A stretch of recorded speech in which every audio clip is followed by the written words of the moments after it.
This is Inside Access. I'm Connor Gregoire. With me, Dave Finn and Lawson Ferguson, men's basketball beat writers for the Hoya.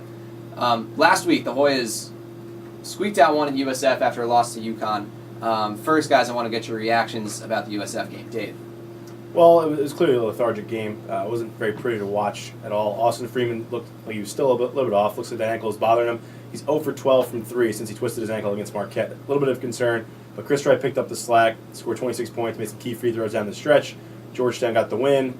Not very pretty, as I said, but a win's a win in the Big East. Lawson, what'd you think? Well, I agree with Austin. Austin looks injured, and at this point, if you're a Georgetown fan, you gotta almost hope something's wrong with him to explain the way he's been playing. He did make one really big jumper down the stretch against South Florida, which was good to see. Glad that he still has the confidence to take and make big shots, even when he's scuffling a little bit. But either he or Jason needs to really step up as the season winds to a close. As Chris Wright's been very streaky, and the Hoyas could be in really, really big trouble if he stops scoring over 20, 25 points a game. And they've struggled in the paint as well. South Florida, their claim to fame this year has been in the paint on the glass, and they certainly were able to do that for a large portion of the first half.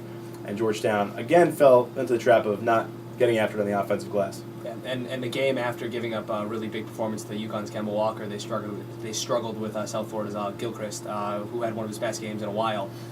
So it could give the Hoyas a little pause as they look towards stopping really good teams with one really good scorer down the road in the Big East tournament and hopefully the NCAA tournament as well.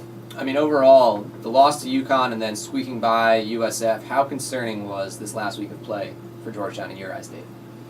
I think it's a little bit of concern because they're not playing as well. They're not playing as visibly well as they did during most of that 8-game winning streak. Came to an end, obviously, at UConn, and then obviously they squeaked it out against South Florida. You saw defense kind of take a step back a little bit. Freeman is obviously not himself. So those are the concerns for me. And the rebounding has been a little bit off, too. John Thompson there was not happy with his team against Marquette, not happy with his team against UConn, and he wasn't too happy with them against USF either. Lawson, do you see cause for concern? Yeah, especially because you looked at Nate Lubick replacing Hollis in the lineup. You thought that would maybe bring a little bit more rebounding and grit to the interior, and it looked like it did at the beginning. But yeah, the Hoyas have been struggling a little bit recently on the glass and in the paint, and they're probably gonna have to turn that around if they want to make a deep run in March. All right, thanks, guys. I'm Connor Gregoire for Dave Finn and Lawson Ferguson. This has been Inside Access.